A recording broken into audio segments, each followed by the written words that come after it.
La gestion de l'azote sur les cultures est complexe car de nombreux facteurs interfèrent avec une alimentation optimale. En général, sur blé, avec le bilan azoté prévisionnel réalisé en sortie d'hiver, on atteint la dose optimale dans moins de la moitié des cas. Grâce aux outils de pilotage, on dépasse les 60% des situations où la dose est juste. Et surtout, on évite les risques de taux de protéines anormalement bas. L'azote est un intrant majeur dans la production du blé, ce qui explique le développement de nombreux outils d'aide à la décision pour en améliorer sa gestion. Les outils de pilotage en cours de végétation ne permettent cependant pas de gagner à tous les coups. Le diagnostic et le conseil ne peuvent prédire les aléas qui peuvent intervenir après leur réalisation. Manque d'eau, échaudage, verse.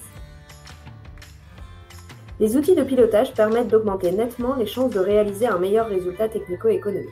En moyenne pluriannuelle et en conditions expérimentales, le gain moyen est compris entre 10 et 20 euros de l'hectare, sans tenir compte d'une éventuelle bonification autour de la valorisation de la protéine. En pratique, les gains observés chez les exploitants sont régulièrement plus importants. Ce tableau présente les résultats d'une enquête réalisée sur 2 territoires pour la récolte 2017.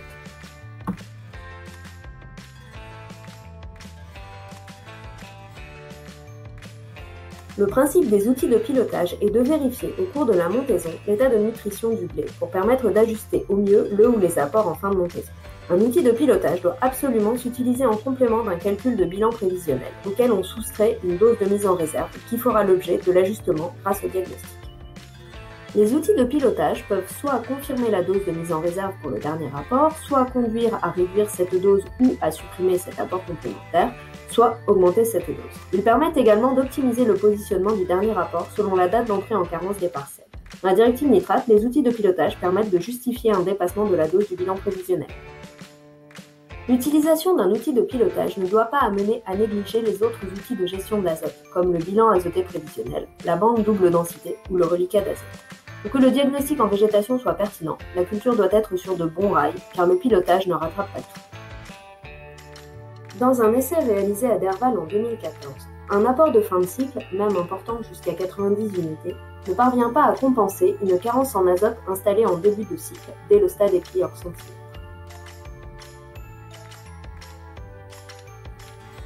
Le pilotage n'exonère donc pas d'un calcul de dose le plus fiable possible, d'une bonne gestion du fractionnement.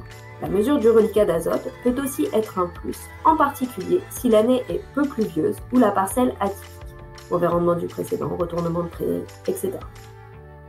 Sur blé tendre, de nombreux outils sont disponibles pour accompagner la fertilisation de vos parcelles.